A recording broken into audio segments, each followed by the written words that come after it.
तो आदाब, नमस्कार, गुड इवनिंग, सत श्री अकाल। एक बार फिर आप तमाम लोगों का स्वागत है क्राइम तक की कहानी के इस एपिसोड में। उम्मीद है पूरी फैमिली अच्छी होगी, अपना और अपनों का ख्याल रख रही होगी।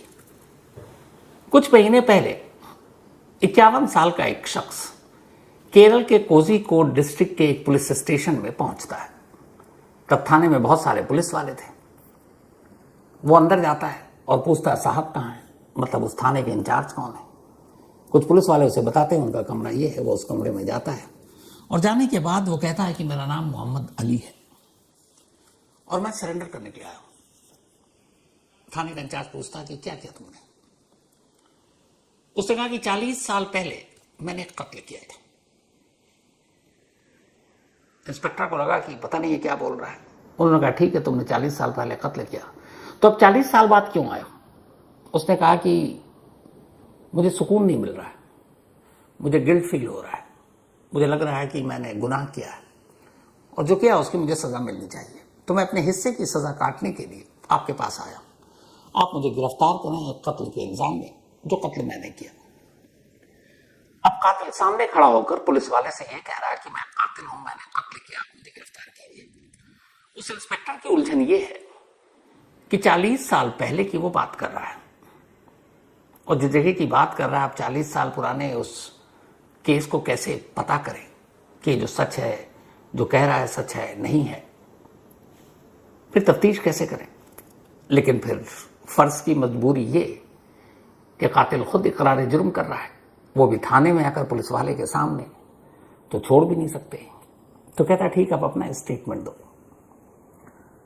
अब वो अपना स्टेटमेंट लिखाता है वहां बैठे हुए आईओ को, इन्वेस्टिगेटिंग अफसर को, और वो कहता है कि 1986 की, और तब मेरी उम्र सिर्फ 14 साल थी। पेगरोड में नदी के किनारे कुंडारांजी इलाका है एक, केरल में, इसी कोझिकोड डिस्ट्रिक्ट में। तो कुंडारांजी के एक इलाके में एक नदी के पास मैं खेल रहा था, तभी एक शख्स आया। उसने मेरे साथ बदतमीजी करने की कोशिश की, मतलब एक तरह से मेरा यौन शोषण करने की कोशिश की। मुझे गुस्सा आया, फिर मैंने खुद को बचाने के लिए उसे नदी में धक्का दे दिया। बोला मुझे तैरना आता था। जब नदी में धक्का दिया तो फिर मुझे लगा कि ये बाहर निकल आएगा, तो मैं भी नदी में कूद पड़ा। इसके बाद मैंने उसका गर्दन पकड़ा और पानी के अंदर तब तक उसके मुंह को रखा जब तक कि वो मर नहीं गया। फिर वह वहां से चला गया। 1986 की ये बात थी। और उसने कहा कि महीना बताओ, तो उसने कहा कि 86 खत्म होने वाला था, यानी शायद सितंबर, अक्टूबर, नवंबर या दिसंबर की बात होगी। किसको मारा, उसने कहा मुझे नहीं मालूम। जानते हो, उसने कहा नहीं पता। कभी पहले मिले, बोला नहीं, उसी रोज मिला था और वो मेरे साथ जबरदस्ती गलत करने की कोशिश कर रहा था और इसी गुस्से में मैंने उसे मार डाला। अब पुलिस ने रिपोर्ट लिखा और उसे लॉकअप के अंदर, क्योंकि वो खुद अपनी मर्जी से आया है। अब थाने की मजबूरी ये कि 40 साल पुराने गड़े मुर्दे को कैसे उखाड़े, कैसे पता करें। खैर, इंस्पेक्टर साहब ने अपने सुपीरियर को इस बारे में जानकारी दी। उन्होंने कहा कि ऐसे ऐसे एक शख्स आया, 51 साल की उम्र है, नाम मोहम्मद अली है, प्यार से उसे लोग निकनेम एंटोनी भी कहते हैं, और वो एक कत्ल की बात कर रहा है और इकरार जुर्म कर रहा है। अब चूंकि उसने अपना बयान दिया है, तो अब पुलिस का फर्ज है कि वो तफ्तीश करे, इन्वेस्टिगेशन करे और इस बात का पता लगा कि वो सच कह रहा है या नहीं। हमारा कानून कुछ ऐसा है कि अगर कोई अपराधी या कोई भी शख्स इकरार जुर्म भी कर ले, तो भी सिर्फ उसके खुद के ये मानने पर कि मैंने ये गुनाह किया है, सजा नहीं मिल सकती। उसके लिए आपको सपोर्टिंग एविडेंस चाहिए, गवाह चाहिए, कम से कम ये साबित कर सकें कि वो जो बोल रहा है उसमें कितनी सच्चाई है। अब 40 साल पहले जिस इंस्पेक्टर के सामने उसने गवाही दी, उसकी खुद उम्र करीब 45 साल के आसपास थी, यानी जब उसने जुर्म किया तब शायद 5 साल के रहे होंगे वो इंस्पेक्टर साहब। अब 40 साल पुराने केस की तफ्तीश करनी है। ऊपर से ऑर्डर आया कि करो, और ये केरल की हिस्ट्री में सबसे अजीब केस था। अब पुलिस ने उससे उस नदी का नाम पूछा, इलाके का नाम पूछा, कुंडारंजी इलाका उसने बताया। वहां पुलिस की एक टीम जाती है, पहले तो पूछती है। पता चला कि एक नदी हुआ करती थी, छोटी सी नदी का रुख, लोकेशन सब खत्म है। अब पुलिस क्या करे। पुलिस आसपास के लोगों से पूछताछ करती है, किसी को जानकारी ही नहीं। वहां की उस वक्त की जो पुलिस थी लोकल, उनके लोगों से पूछताछ करती है, वहां कोई रिकॉर्ड मिले। पता चला कि वहां के रिकॉर्ड ही नहीं है। उस वक्त जो थाने में थे उनमें से कई निकल चुके थे। अब हर तरफ से मजबूर लाचार पुलिस। फिर ख्याल आया कि अच्छा उस वक्त के कुछ पुराने अखबार के कतरनों को निकाला जाए जो ये तारीख बता रहा है। अब पुलिस की एक टीम लगी, इस जो कोझिकोड इलाका है वहां से छपने वाले न्यूज़पेपर, क्योंकि तब न्यूज चैनल वैनल भी इतने नहीं थे, सोशल मीडिया का तो खैर सवाल ही नहीं था। तो अब अखबारों के कतरन, पुराने अखबार की कॉपियां निकाली गई। काफी वक्त लगा, कई महीने तक अखबारों को छाना गया। जब छाना गया तो कुछ अखबारों में जो मोहम्मद अली ने एक्सेप्ट किया था, उस तारीख और जगह के हिसाब से खबर मिली। खबर ये थी कि जिस नदी का उसने नाम बताया, उस नदी के पास उसी वक्त यानी कि 1986 में एक लाश मिली थी। मरने वाला जो था उसकी शिनाख्त क्या थी ये पता नहीं चला, और उसकी मौत पानी में डूबने से हुई थी। लाश फूली हुई थी। पुलिस ने कुछ दिन तक लाश मुर्दा घर में रखा, उसके बाद आसपास से पता किया, मिला नहीं, फिर उसे दफना दिया गया लावारिस मानकर। अब पहली चीज जो पुलिस को कामयाबी मिली कि ये बोल तो सच रहा है। जिस नदी का जिक्र कर रहा है और जिस वक्त का जिक्र कर रहा है, तब उसके आसपास सिर्फ एक लाश मिलने की खबर थी और पुलिस को यह था कि डूबने से मौत हुई है और उसकी शिनाख्त नहीं हुई थी। लेकिन इतनी जानकारी काफी नहीं थी। अब एक लावारिस लाश मिली, उसको दफना दिया गया। जहां दफनाया उस कब्रिस्तान और कब्र का भी नामो निशान मिट चुका है। तो लाश भी नहीं है कि निकाला जाए, कुछ डीएनए बीएनए टाइप की चीजें हों, तो कोई सुराग नहीं। अखबार की कतरन बता रही हैं कि हाँ खबर सही है, लेकिन सुराग नहीं। पुलिस ने फिर अपनी तफ्तीश शुरू की। पता क्या कि आसपास के कुछ लोग जो गायब हुए हैं, जो आज तक नहीं मिले, मिसिंग पर्सन। अब कई ऐसी बस्तियों के चक्कर काटे। कई तो ऐसी बस्तियां थी जहां के लोग 20-30 साल पहले ही छोड़कर चले गए। अब उनका कोई नया पता ठिकाना पुलिस के पास नहीं। क्या करें? पर पुलिस कोशिश करती रही। पुलिस कोशिश करती रही और कामयाबी हाथ लग नहीं रही। इधर दूसरी कहानी यह है कि अब मोहम्मद अली ने चूंकि खुद एक्सेप्ट किया था, तो पुलिस ने एफआईआर दर्ज करने के बाद उसे कोर्ट में पेश किया। अब कोर्ट में भी हैरान जज साहब से सब कि भाई किसने लाया? तो ये कातिल, इसने कत्ल किया है। तो किसका कत्ल किया? पुलिस के पास जवाब नहीं। कातिल से पूछा, कह रहा मुझे तो पता ही नहीं, मैं तो जानता नहीं। तो अदालत भी हैरान। फिर भी ये कि क्या करें भाई, खुद कह रहा खड़ा होकर। तो अदालत ने उसे जुडिशियल कस्टडी में जेल भेज दिया। अब जब अदालत में उसे खड़ा किया गया, जुडिशियल कस्टडी में जेल भेजना, जब बहस शुरू हो रही है, तो अदालत ने कहा कि आपका कोई वकील, सरकारी वकील आपको देते हैं। मोहम्मद अली ने कहा नहीं, मुझे वकील नहीं चाहिए। अदालत ने पूछा क्यों? उसने कहा मैं अपना बोझ हल्का करने के लिए आया हूं। मेरे दिल पर एक बोझ है कि मेरे हाथों से एक इंसान का खून हुआ है और मैं उसकी सजा चाहता हूं, मैं उस सजा को भुगतना चाहता हूं। अब वकील आएंगे, वो फिर तिकड़म करेंगे, बाकी सारी चीजें होंगी, केस लंबा चलेगा। यहां बड़ा खुला मामला है, मैंने एक कत्ल किया आपके सामने, आप मुझे सजा दें। अब कोर्ट की मजबूरी, बोला भाई ऐसे तो सजा दे नहीं सकते जब तक साबित ना हो जाए कि वाकई तुम सच कह रहे हो। तो कोर्ट ने खैर 11 दिन की जुडिशियल कस्टडी में भेज दिया। कोई वकील नहीं, उसने खुद अपनी बहस की। और 11 दिन के बाद अब यह हुआ कि पुलिस ने कहा कि इस केस में तो कुछ मिल ही नहीं रहा है, तो क्या करें?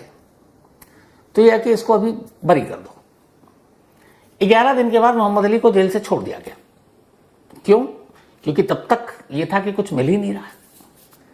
अब पुलिस लेकिन लगी रही कि मोहम्मद अली ने जो कहा वो कितना सच है। ढूंढते ढूंढते करीब 11 महीने बीत गए इस केस में। जो उसने तारीख बताई थी उसे तारीख याद थी। बाद में उसने ये बताया कि 1986 का आखिरी शायद मंथ था कुछ। लेकिन फिर एक रोज उसने खुद ही कहा कि मुझे तारीख याद आ गई, 5 दिसंबर 1986 थी वो। अब पुलिस ने कहा कि चलो 5 दिसंबर 1986। वो जेल से बाहर आ चुका और खुद पुलिस वाले के थाने आता और पूछता कि जो मैंने कहा उसके आपको सबूत मिले तो भाई मुझे अंदर कीजिए। पुलिस वाले कहते हैं हम ढूंढ रहे हैं भाई, और कुछ तुझे पता हो बताया? वो कह रहा बस मुझे इतनी ही जानकारी थी, मैं तो आपको जानता नहीं। अब कातिल बार बार पुलिस स्टेशन आ रहा है और पुलिस की मजबूरी यह है कि उसे कोई सुराग नहीं मिल रहा।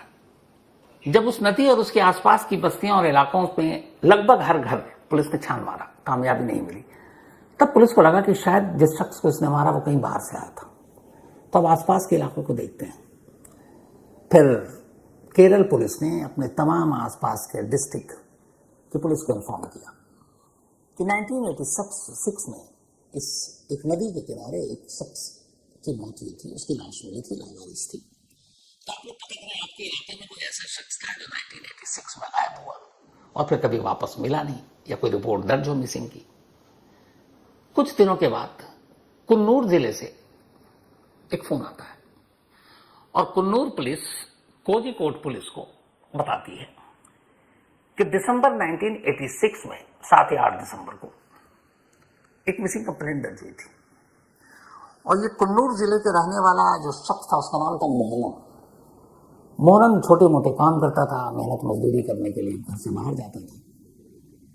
तो उसके घर वालों ने बताया कि वो अक्सर उस इलाके में भी जाता था, ये जो कोझिकोड इलाका है, लेकिन वो 86 के बाद कभी घर नहीं लौटा। उसके घर वालों ने चारों तरफ उसे ढूंढा, लास्ट में पुलिस में रिपोर्ट लिखाई पर मिला नहीं। तो जब ये खबर आई फिर पुलिस पहुंचती है, कोझिकोड की कुन्नूर डिस्ट्रिक्ट पुलिस, वहां मोहनन की फैमिली से मिलती है। कुछ बुजुर्ग थे, वो मिले तो उनसे बातचीत हुई। तब उसने पुलिस को बताया, परिवार के लोगों ने, कि उनके परिवार में एक मोहनन नाम का शख्स था और उस वक्त उसकी उम्र होगी करीब 25-26 साल और वो कोझिकोड जाया करता था मजदूरी के लिए, लेकिन वो 86 दिसंबर के बाद कभी घर नहीं लौटा। अब उन्होंने उसकी कथकाठी पूछी, उसका पूरा वो सारी चीजें नोट करने के बाद जो 86 में एक लावारिस लाश मिली थी नदी के किनारे, उसकी जो रिपोर्ट उस वक्त फिर दूसरे पुलिस स्टेशन, जो उस पुलिस स्टेशन में से भी सब कुछ निकल चुका था, हॉस्पिटल के पुराने रिकॉर्ड निकाले गए, फिर और पता किया गया कि कहां कहां पुराने रिकॉर्ड होंगे। इत्तेफाक से एक उस डिस्ट्रिक्ट के हेडक्वार्टर में लावारिस ऐसी लाशों के बारे में कहीं जानकारी रखी थी। तो जो लाश नदी के किनारे मिली उसका हुलिया लिखा हुआ था। जब उस हुलिये उसके खत काठी को पढ़ा और जो मोहनन के फैमिली ने बताया, दोनों मैच कर गया। तब पुलिस को पहली बार यकीन हो गया कि हाँ, मोहम्मद अली सही कह रहा था और इसने मोहनन का कत्ल किया।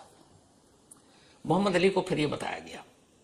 उसने कहा उसे इस बात की खुशी है कि कम से कम उसके परिवार वालों को यह पता चल गया कि मोहनन अब इस दुनिया में नहीं है, क्योंकि उनके परिवार वालों को यही लग रहा था कि वो पता नहीं कहां गायब है। तो उसने कहा मुझे अफसोस है, लेकिन उस वक्त उसने जो मेरे साथ करने की कोशिश की, इस गुस्से में मैंने मार डाला था। लेकिन हाँ, उसके परिवार को अब सच्चाई पता चली तो मैं सुकून से हूं अब। खैर, लेकिन इतना पता करने के बाद भी पुलिस मोहम्मद अली को गिरफ्तार नहीं कर सकती थी। वो वैसे ही 11 दिन बाद बेल आउट हो चुका था, क्योंकि अब कहानी में नया मोड़ आ गया। नया मोड़ यह था कि जब यह कत्ल हुआ, जब कोर्ट में पेपर गया कि यह मोहनन है और इसका कत्ल हुआ, तैयार की गई, नए सिरे से कोर्ट में पुलिस ने दिया, तो पता चला कि जब यह कत्ल किया था मोहम्मद अली ने 1986 में, तब उसकी उम्र 14 साल थी। तो मतलब ये जुवेनाइल बोर्ड का केस बनता है। एक बालिग के तौर पर ना उस पर मुकदमा चल सकता है, ना उसको जेल में डाला जा सकता है। और अब चूंकि 40 साल के बाद वो करीब 54 साल का हो गया है, 53-54, तो इसलिए उसे उस बालिग जेल में अब वहां नहीं भेजा जा सकता कि अब वो बड़ा हो गया, क्योंकि कानून ये कहता है कि जिस वक्त क्राइम किया गया उस वक्त का जो कानून है वो उस पर लागू होगा, और उसने जो क्राइम किया था तब उसकी उम्र 14 साल थी, वो नाबालिग था। तो अब यहां पर भी एक्सपर्ट्स और कोर्ट में ये मामला फंस गया कि क्या किया जाए इस शख्स का। एक तो वैसे ही पुलिस और कानून की नजर में यह था कि मोहम्मद अली 40 साल बाद कम से कम अपना गुनाह कबूल करने आया, लेकिन यहां कानूनी दांवपेच ये कि गुनाह कबूल कर रहा, लेकिन पुलिस अब सबूत कहां से लाए। अब मोहनन के घर वालों को मिलने के बाद कि चलो जिसकी मौत हुई वो मोहनन है, पुलिस के सामने चुनौती ये थी कि वो उसके एविडेंस कहां से लाए। कि घर वाले भी जो कह रहे हैं चलो मान लिया, पर वो मोहनन था ये 100% कोर्ट में आप कैसे साबित करेंगे। उसके लिए लाश जरूरी थी, उसके लिए डीएनए मैच कराना था परिवार से, लेकिन बॉडी तो थी नहीं। 40 साल पुरानी बात थी, जिस जगह दफनाई गई उस जगह दफनाने वाले का भी पता नहीं, तो अब कहां कहां खोदेंगे और कहां कहां निकालेंगे। तो फिर ये हुआ कि कुछ नहीं कर सकते। पर पुलिस की तफ्तीश जारी थी। इस वक्त इस केस जहां पर यह केस खड़ा है उसमें यह है कि अभी इस केस की फाइल खुली हुई है। मोहम्मद अली अब भी जमानत पर है। कई बार वो पुलिस स्टेशन जाता है, केस की अपडेट लेता है, लेकिन पुलिस को उसकी इस गवाही या इकबाल जुर्म के अलावा एक ऐसा सबूत नहीं मिला है जिससे उसे कोर्ट में वापस खड़ा कर किया जा सके और उसे सजा दी जा सके, क्योंकि सिर्फ उसके बयान के आधार पर कुछ नहीं हो सकता। अब यही देखिए कमाल हमारे कानून का एक अलग रंग कि कई ऐसे होते हैं जो जुर्म करते हैं और कोर्ट में खड़े होकर गीता कुरान पर हाथ रखकर शपथ और कसम खाते हैं कि हम बेकसूर हैं, होते कसूरवार हैं। और यहां एक शख्स है जो कह रहा है मैंने ये कत्ल किया है, मैं मुजरिम हूं, मुझे सजा दो ताकि मुझे सुकून मिले। और कानून उसे सजा देने में बेबस है, पुलिस उसे सजा दिलवाने में बेबस है, क्योंकि सिर्फ उसके कहने भर से नहीं बल्कि उस क्राइम के सारे सबूत, उसकी कड़ियां, सर्कमस्टांशियल एविडेंस से लेके विटनेस, जो भी चीजें हो सकती हैं वो आपको देनी होंगी। अब 40 साल पुरानी चीजें कहां से लाए? तो इसीलिए मोहम्मद अली इस वक्त आजाद है, वहीं रह रहा है, पुलिस को अपना पता दे चुका है और यह भी कह चुका है कि जब आपको लगे कि हाँ आपके पास इतने पुख्ता सबूत आ चुके हैं, बताइएगा, मैं आ जाऊंगा। तो एक कातिल इंतजार कर रहा है कि पुलिस कब उसे बुलाए और कब उसे जेल भेजे, और पुलिस इंतजार कर रही है कि कब कोई ऐसा सबूत मिले जिससे उसे गिरफ्तार किया जा सके। दोनों इंतजार कर रहे हैं और मैं भी इंतजार कर रहा हूं कि इस कहानी का क्लाइमेक्स आखिर में क्या होगा। तो ये थी आज की कहानी। अब आपसे मुलाकात होगी कल रात 9 बजे किसी नई कहानी के साथ। तब तक अपना और अपनों का ख्याल रखिएगा। Thank you very much.